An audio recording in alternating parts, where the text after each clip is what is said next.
Thankfully, though, we did get a matchup that was something of note. It was for the Intercontinental Championship. It was Curtis Axel putting his title on the line against Big E Langston in the pre-show matchup that we were supposed to get at Hell in a Cell last month. A very good matchup from these two. They wrestled a very well-wrestled matchup. They have good chemistry with one another. The crowd was shockingly responsive to both guys. Curtis Axel, his heat wasn't all that strong, but let's face it, it was miles better than what he got in England last week. And England is supposed to be a hot crowd. They just didn't give two craps about about Curtis Axel last week. And who can blame them? They've been given zero reason to care for this guy. As a heel face, whatever. They've been given zero incentive to boo him. So thankfully, he got a little better reaction this week. Big E Langston was very much over with the live Nashville crowd. So like I said, good matchup from these two, which ends with Big E Langston hitting the big ending on Curtis Axel to capture his first Intercontinental Championship. So that was a great ending. No pun intended.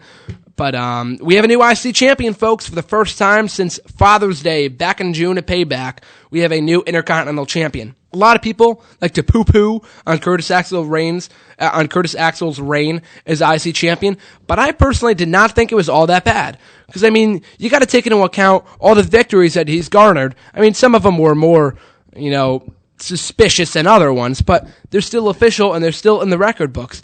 Let's recite this here for a second. He's beaten John Cena. He's beaten Triple H. He's defended his title against the likes of Dolph Ziggler, The Miz, Wade Barrett, who else? Kofi Kingston, R-Truth. So Curtis Axel, in my book, has been a pretty successful Intercontinental champion. I like the fact that the commentators were stressing that throughout the course of this matchup.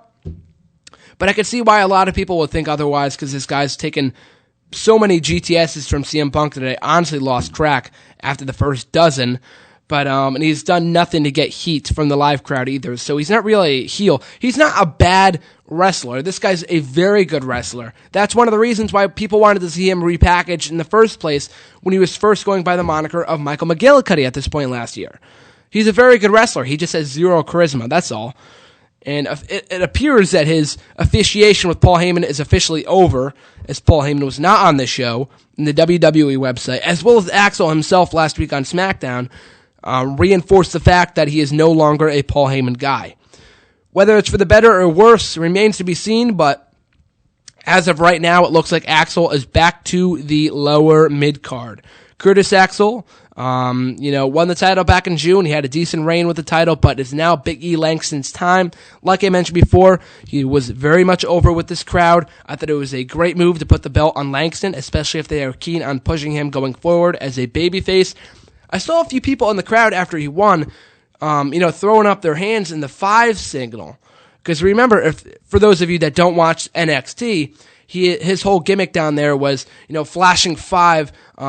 His theme lyrics were, 3 ain't enough, man, only 5. Because he likes to make a 5 count on his opponents. So I think that'd be a great gimmick. And as long as they can incorporate that into his gimmick going forward, I would love to see it. He would get even more over with the crowd. So here's hoping Langston can bring some importance back to the IC Championship that was kind of lost, or has been lost, for quite some time now.